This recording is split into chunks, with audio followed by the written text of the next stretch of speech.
We all know Cleveland is the birthplace of rock and roll, but before we all twisted and shouted, we danced with the delight to the pulse of the polka. Joe Valencic is the president of the National Cleveland Style Polka Hall of Fame and Museum, and he's here to press the point that polka is music to our ears. That was a mouthful, wasn't it? Well, America has its good time music with polka music, and Cleveland is the polka capital of the world. It's a tradition that goes back a century. Actually, in many American industrial cities like Chicago, Detroit, Pittsburgh, Youngstown, polka music and polka dances were popular all from the 1920s into the 1970s and are still going strong today.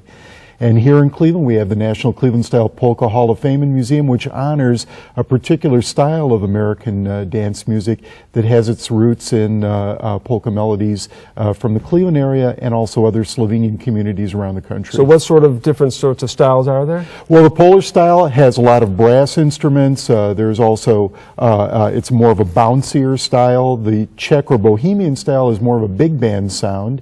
You also have a Tex-Mex polka, which uses a lot of accordion and rhythms and melodies from the borderlands.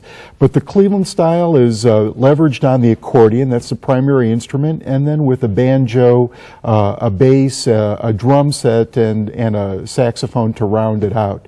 Probably the best known polka musician or a polka band leader was Frank Yankovic.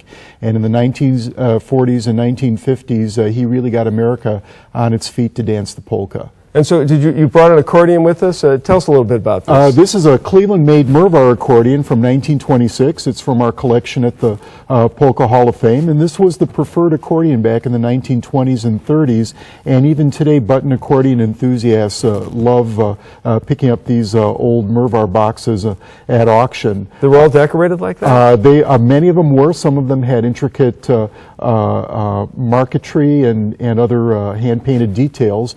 There were several accordion manufacturers in the Cleveland area, but Mervar is still highly valued.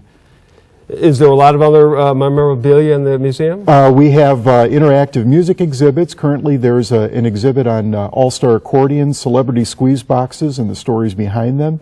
And we're located in the historic Old Euclid City Hall building on East 222nd Street in Euclid.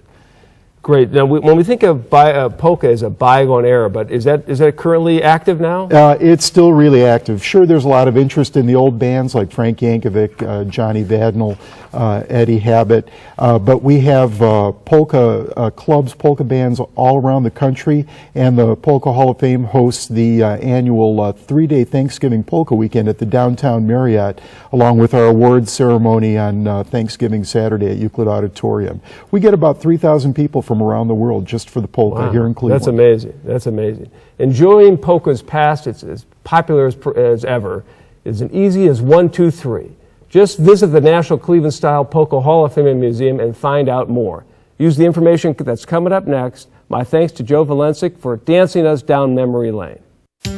Learn more by calling the Cleveland Style Polka Hall of Fame at 216-261-3264 or log on to www.clevelandstyle.com.